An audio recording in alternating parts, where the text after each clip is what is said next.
வணக்கம். மாலை முரசு செய்திகளை விரிவாக பார்ப்பதற்கு முன் தலைப்புச் செய்திகளை பார்க்கலாம். நெடுந்தீவு அருகே எல்லை தாண்டி மீன் பிடித்ததாக மண்டபம் பகுதியைச் சேர்ந்த 8 மீனவர்கள் கைது. இலங்கை கடற்படையினர் மீண்டும் அட்டூழியம்.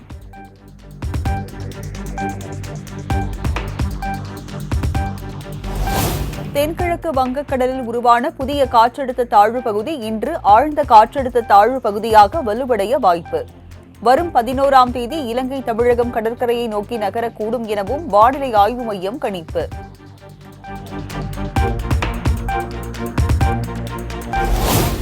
வரும் 10ஆம் தேதி மயிலாடுதுறை, நாகை, திருவாரூர் உள்ளிட்ட 6 மாவட்டங்களில் கனமழைக்கு வாய்ப்பு. 11ஆம் தேதி செங்கல்பட்டு, காஞ்சிபுரம், கடலூர், தஞ்சை உள்ளிட்ட 11 மாவட்டங்களில் கனமழை பெய்யும் என அறிவிப்பு.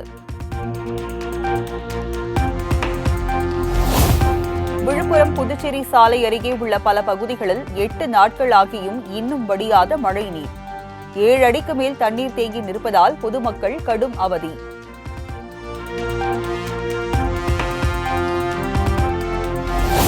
திருவண்ணாமலை, கடலூர் மாவட்டங்களில் மத்திய குழு இன்று ஆய்வு. புயல் மற்றும் மழையால் ஏற்பட்டுள்ள பாதிப்புகளை நேரில் பார்வையிடுகின்றனர்.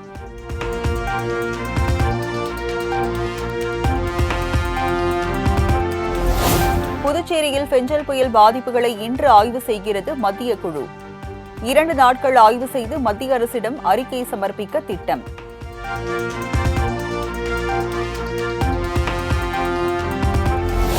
சென்னை மாநகராட்சியில் 1202 கோடி ரூபாய் மதிப்பில் பொது கழிப்பறைகளை மேம்படுத்தும் பணிகளுக்கு தமிழக அரசு அனுமதி. கழிப்பறைகள் வடிவமைப்பு, புதிதாக கட்டுதல் உள்ளிட்ட பணிகளை மேம்படுத்த நடவடிக்கை.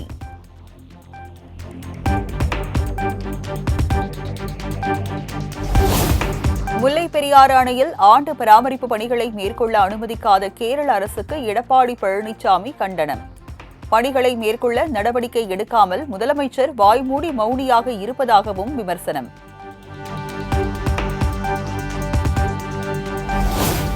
தமிழக வெற்றிக் கழக தலைவர் விஜய் பேச்சுக்கு துணை முதலமைச்சர் உதயநிதி ஸ்டாலின் காட்டமான பதில். சினிமா செய்தியை நான் எப்போதும் பார்ப்பதில்லை எனவும் அதிரடி.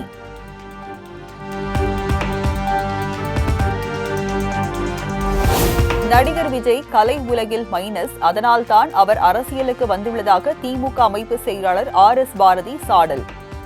எத்தனை ஆண்டு ஆனாலும் திமுக கூட்டணியை யாராலும் அசைக்க முடியாது எனவும் நம்பிக்கை. கலை உலகிலிருந்து அவர் மைனஸ் ஆனதுனால தான் இங்க வந்திருக்காரு.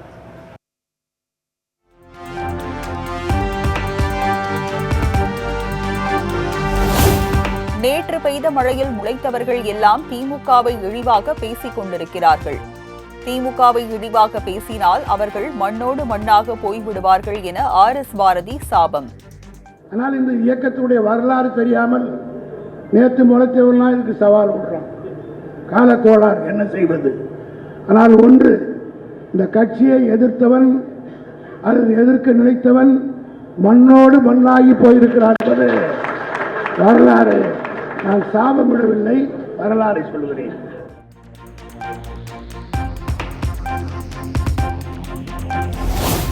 மணிப்பூருடன் வேங்கை வயலை ஒப்பிட்டு பேசுவது நியாயமில்லை. விஜய்க்கு திமுக MP கனிமொழி பதிலடி. அரசியலில் மேடையில் ஏறினால் என்ன வேண்டுமானாலும் பேசலாம் என்று நினைக்கக்கூடிய ஒன்றாக இருப்பதாகவும் சாடல். மணிப்பூரில் இருக்கக்கூடிய பிரச்சனைகள் என்ன என்று முதலில் நான் புரிந்து கொள்ள வேண்டும். அதை இவ்வளவு ட்ரிவியலைஸ் பண்றது நியாயம் இல்லை. பிஜேபி மணிப்பூருக்கு போய் அங்க நியாயம் வழங்காமல் இருப்பதை விட மோசம்.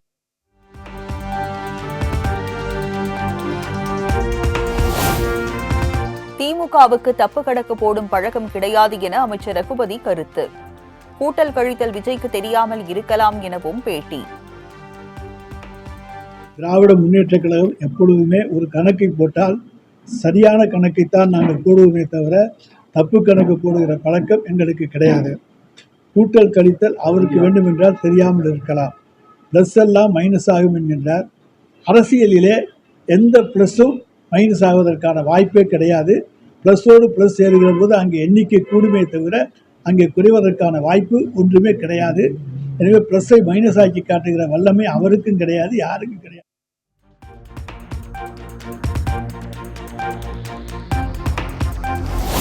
கூட்டணி விவகாரத்தில் விடுதலை சிறுத்தைகள் கட்சிக்கு பேராசை இல்லை. தங்களின் நிலைப்பாட்டில் உறுதியாக இருப்பதாகவும் திருமாவளவன் திட்டவட்டம். தெரியும், எங்களுக்கு எந்த பேராசையும் இல்லை. அங்கே போனால் அல்லலாமா, இங்கே போனால் வாரலாமா, இந்த வாய்ப்பை பயன்படுத்திக் கொள்ளலாமா, ஐயோ இந்த வாய்ப்பை விட்டால் என்னாவது.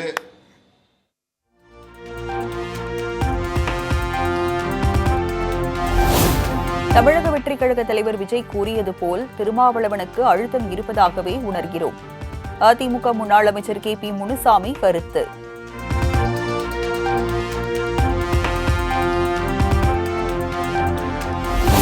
அதானி நிறுவனத்துடனான ஒப்பந்தங்கள் தொடர்வதை செந்தில் பாலாஜி மறைக்க முயற்சி. அதானி நிறுவன நிதிநிலை அறிக்கையை சுட்டிக்காட்டி பாஜக மாநில தலைவர் அண்ணாமலை குற்றச்சாட்டு.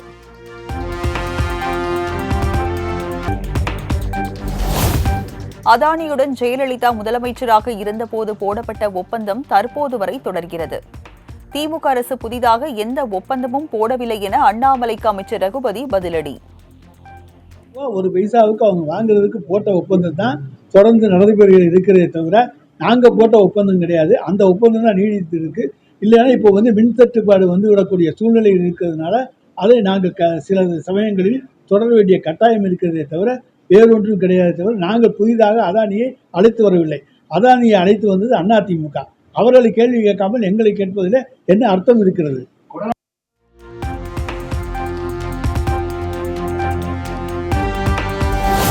புயலால் பாதிக்கப்படும் ஒவ்வொரு முறையும் தமிழக அரசு கேட்கும் நிவாரணத் தொகையை மத்திய அரசு வழங்குவதே இல்லை. புயல் குறித்து மத்திய அரசு சரியான தகவல்களை வழங்குவதில்லை எனவும் தமிழ்நாடு காங்கிரஸ் கமிட்டி தலைவர் செல்வ பெருந்தகை சாடல். ஆனால் ஒரு பைசா கூட கொடுக்கவில்லை. இப்பொழுது முதல் கட்டமாக 2000 கோடி ரூபாயும் இழப்பீடு 5000 கோடி வரை நடந்திருக்கிறது என்று கணக்கு கொடுத்திருக்கிறார்கள்.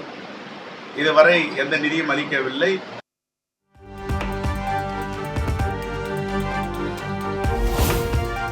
தீப திருவிழாவை முன்னிட்டு திருவண்ணாமலையில் 156 பள்ளிகளுக்கு இன்று முதல் 9 நாட்கள் விடுமுறை. பாதுகாப்பு பணிக்கு வரும் காவலர்கள் தங்க ஏதுவாக விடுமுறை அறிவித்து மாவட்ட ஆட்சியர் உத்தரவு.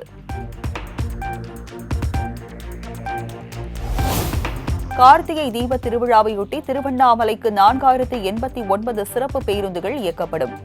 தமிழ்நாடு அரசு போக்குவரத்து கழகம் அறிவிப்பு.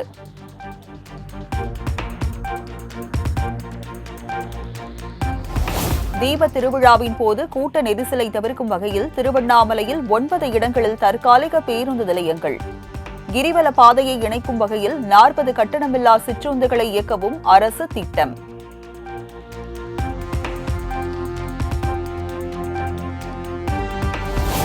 திருவண்ணாமலை அண்ணாமலையார் கோயில் மலையில் புவியியல் மற்றும் சுரங்கத்துறை தொழில்நுட்ப வல்லுநர்கள் குழு இன்று ஆய்வு. பெரிய பாறை, கற்கள், மண், மரம் உள்ளிட்ட பல்வேறு இடங்களில் ஆய்வு நடத்துகின்றனர்.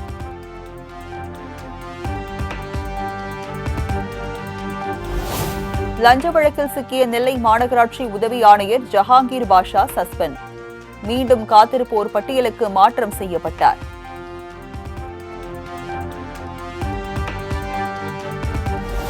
நாளை நடைபெறவிருந்த எம்ஜிஆர் பல்கலைக்கழக மருத்துவ பட்ட மேற்படிப்பு மாணவர்களுக்கான தேர்வு ரத்து. தேசிய மருத்துவ ஆணையம் உத்தரவின்படி தேர்வை நடத்த சென்னை உயர்நீதிமன்றம் உத்தரவு.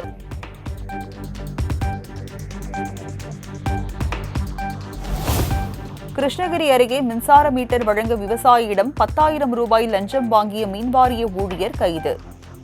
லஞ்ச பணத்தை பெற்றபோது கையும் களவுமாக சிக்கினார்.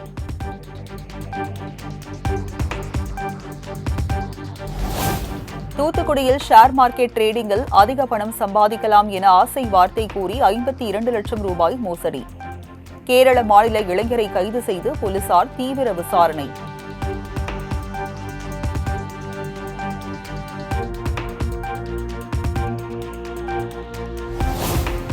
நாமக்கல் சுற்றுவட்டார பகுதிகளில் இரவில் பரவலாக மழை.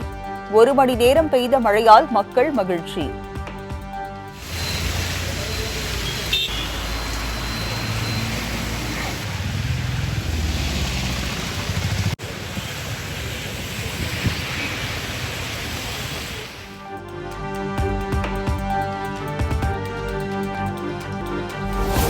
பஞ்சாப் ஹரியானா எல்லையில் இருந்து டெல்லி நோக்கி இன்று மீண்டும் விவசாயிகள் பேரணி.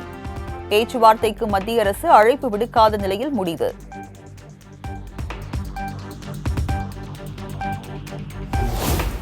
போராட்டத்தில் ஈடுபடும் விவசாயிகள் உணவு அளிப்பவர்களின் மதிப்புக்கு களங்கம் ஏற்படுத்துகின்றனர். இந்த போராட்டங்கள் விவசாயிகள் தலைமையில் நடக்கவில்லை என RSS அமைப்பின் விவசாய சங்கம் குற்றச்சாட்டு.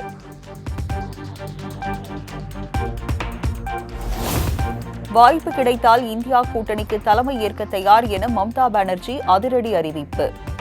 மேற்கு வங்கத்தில் இருந்தே தன்னால் கூட்டணியை இயக்க முடியும் என கருத்து.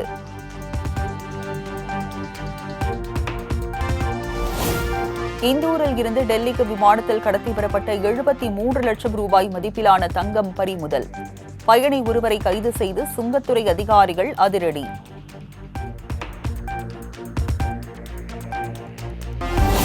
PSLV-C-59 மிஷனின் வெற்றிகரமான லிஃப்ட் ஆஃப் மற்றும் செயற்கைக்கோள் பிரிக்கப்பட்ட வீடியோ அதிகாரப்பூர்வ இணையதள பக்க கணக்கில் பகிர்ந்தது இந்திய விண்வெளி ஆராய்ச்சி நிறுவனம். Lift off normal. Auto tracking. Even tracking. Plus 10 seconds. Stage separated. Second stage engine started. Closed loop guidance initiated. First stage.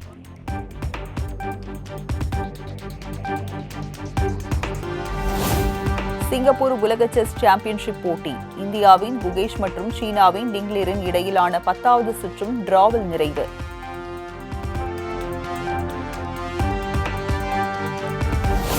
விறுவிறுப்பாக நடைபெற்று வரும் கவுகாத்தி மாஸ்டர்ஸ் பேட்மிண்டன் தொடர் இந்தியாவுக்கு 3 பதக்கங்களை வெல்லும் வாய்ப்பு.